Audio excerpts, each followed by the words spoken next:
Hi, this is Pat Fraley. It occurred to me that you might want to hear 3 killer demos from my students that got them book deals. 2 of them first-time book deals. Allison Packard, narrator. This is from Stupid Girl by Louis Burney. The roof of her mouth itched, and she wished she had some snow. Some good old snow, just a taste.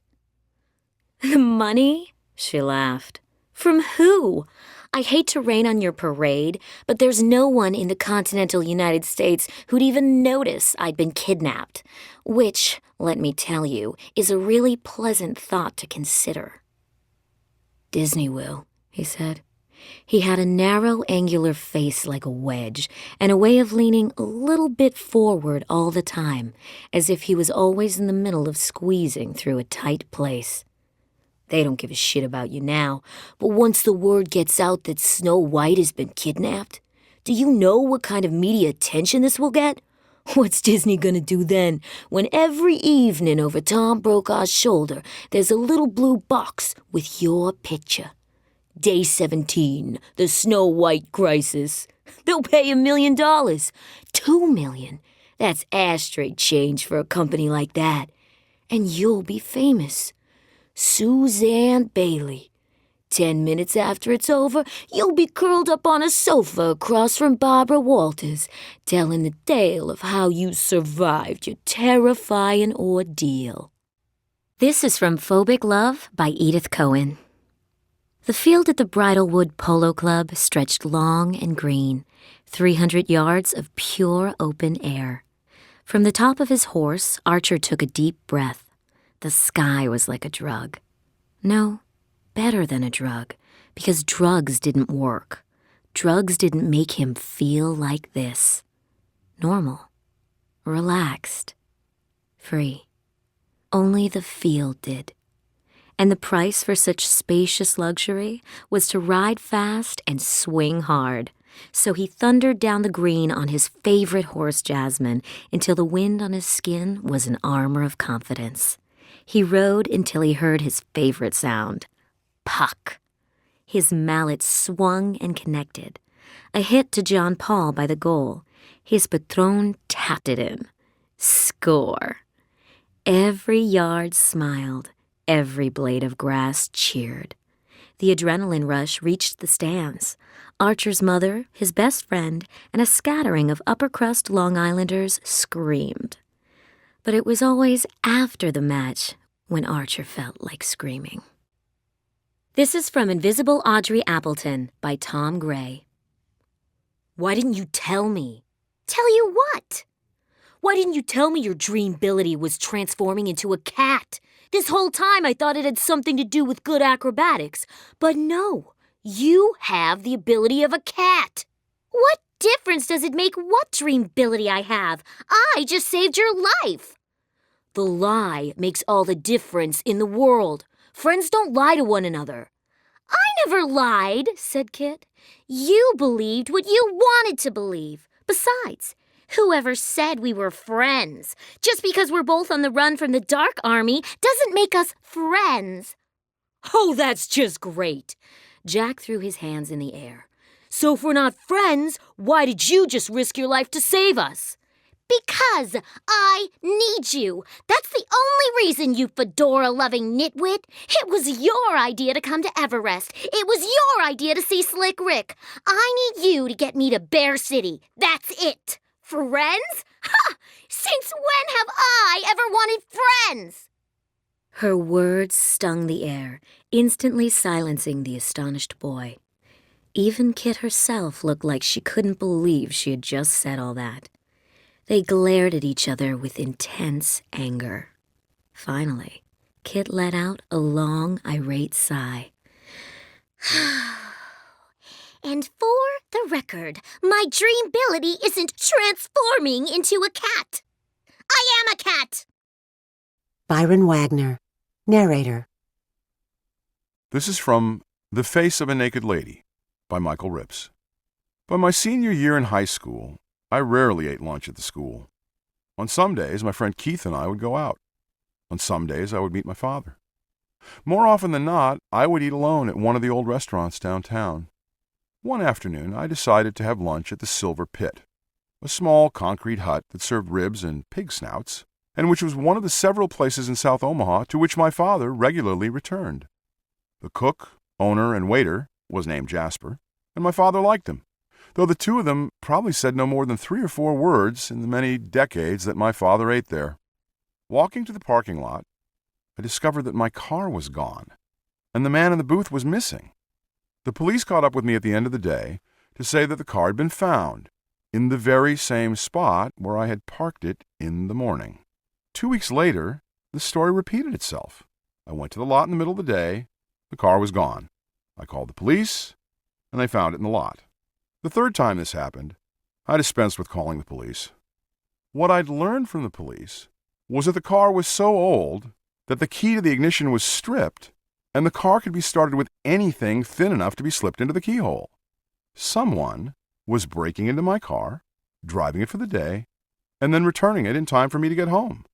The arrangement seemed sensible enough, particularly since every month or so, the person who stole my car was good enough to have it washed and filled with gas.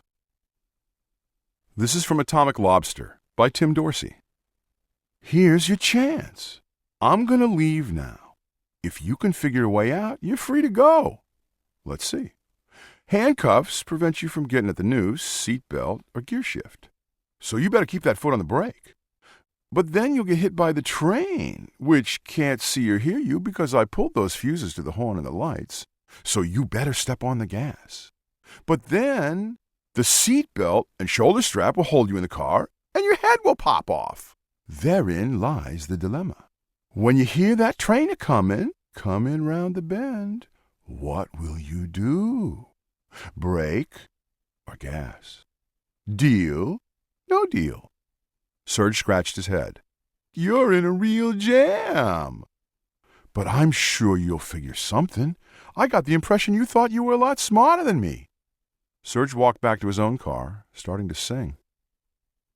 Bodine struggled vainly against the cuffs. Don't leave! Serge climbed into the Mercury and got behind the wheel. Let the midnight special shine a light on me. Bodine watched over his shoulder as the Merc's taillights disappeared back into the woods. Completely quiet and dark again. Actually quite peaceful. Then, a rumble. Bodine turned. A blinding white beam hit his eyes. Hiding the Elephant, Jim Steinmeier. The disappearing donkey trick became a favorite with the audience, and part of its popularity was the donkey itself. Many mentioned how impossible it seemed that the donkey could be so strangely cooperative.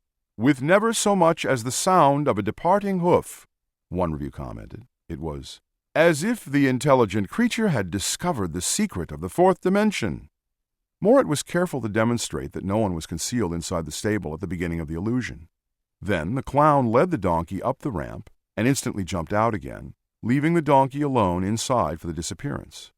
Morit only added to the mystery by claiming that he depended on the donkey working the mechanism for the trick. A sleight-of-hand magician named Edward Victor was in the repertory company of magicians, which meant that he was occasionally called upon to present one of the feature tricks. One night, he was performing the disappearing donkey. He took the animal through its paces, slammed it inside the stable, and then dramatically threw open the doors, pronouncing that it had disappeared. Instead, he found the donkey was still there, blinking back at him. He contemplated the situation and announced to the audience, I promised to show you a disappearing ass, so here I go. He turned on his heel and walked off the stage. Nancy Linari, narrator.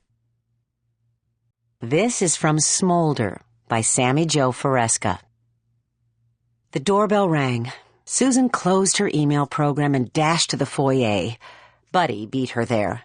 Squinting through the peephole, she blinked at Johnny. He was grinning and bearing gifts. Susan drew in a deep breath. She'd forgotten she had invited him for dinner. She exhaled and opened the door.